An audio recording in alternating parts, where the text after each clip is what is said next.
संविधान दिवस नवंबर। प्रत्येक वर्ष 26 नवंबर को भारत में संविधान दिवस मनाया जाता है।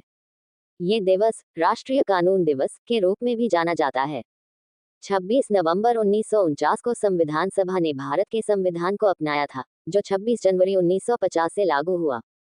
वर्ष 2015 में सामाजिक न्याय और अधिकारिता मंत्रालय ने हर साल 26 नवंबर को संविधान दिवस के रूप में मनाने के भारत सरकार के निर्णय को अधिसूचित किया। उद्देश्य, भारतीय संविधान के महत्व पर जनता के बीच जागरूकता फैलाना। संविधान के वास्तुकार डॉक्टर बी.आर. अम्बेडकर के योगदान को याद करना। संविधान निर्माण का इतिहास। वर्ष 1934 में एम.एन. रॉय ने पहली बार संविधान सभा के विचार का प्रस्ताव रखा। वर्ष 1946 में कैबिनेट मिशन योजना के तहत संविधान सभा के गठन के लिए चुनाव हुए। भारत के संविधान का निर्माण संविधान सभा द्वारा किया गया। भारत की संविधान सभा ने संविधान के निर्माण से संबंधित विभिन्न कार्यों से निपटने के लिए कुल 13 समितियों का गठन किया। इनमें 8 प्रमुख समितियां थीं।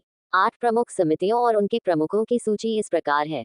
प्रारूप समिति डॉक्टर बी.आर. कम, संघ शक्ति समिति जवाहरलाल नेहरू, केंद्रीय संविधान समिति जवाहरलाल नेहरू, प्रांतीय संविधान समिति सरदार वल्लभभाई पटेल, मौलिक अधिकारों, अल्पसंख्यकों और जनजातीय तथा बहिष्कृत क्षेत्रों पर सलाहकार समिति सरदार वल्लभभाई पटेल, प्रक्रिया नियम समिति डॉक्टर राजेंद्र प्रसाद, राज्य समिति राज्यों के साथ बातचीत के लिए समिति जवाहरलाल नेहरू, संचालन समिति डॉक्टर राजेंद्र प्रसाद, संविधान सभा का गठन 6 दिसंबर 1946 को हुआ था।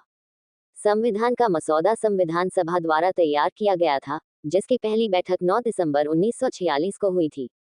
संविधान सभा के सदस्यों को भारत सरकार अधिनियम 1935 के तहत स्थापित प्रांतीय विधान सभाओं के सदस्यों द्वारा अप्रत्यक्ष चुनाव द्वारा चुना गया था। डॉक्टर सच्चिदानंद सिन्हा संविधान सभा के पहले अध्यक्ष थे। बाद में डॉक्टर राजेंद्र प्रसाद इसके अध्यक्ष चुने गए। संविधान सभा में सभी धर्मों के सदस्यों को प्रतिनिधित्व दिया गया था। इस सभा में अनुसूचित जाति के 28 सदस्य शामिल थे। अन्य तथ्य, भारतीय संविधान दुनिया का सबसे लंबा संविधान है। ये देश की सामाजिक, सांस्कृतिक और धार्मिक विविधता को ध्यान में रखते हुए मार्गदर्शन और शासन करने के लिए एक व्यापक ढांचा प्रदान करता है। ये भारत की कार्यपालिका, विधायिका और न्यायपालिका की स्थापना करता है और उनकी शक्तियों को परिभाषित करता है।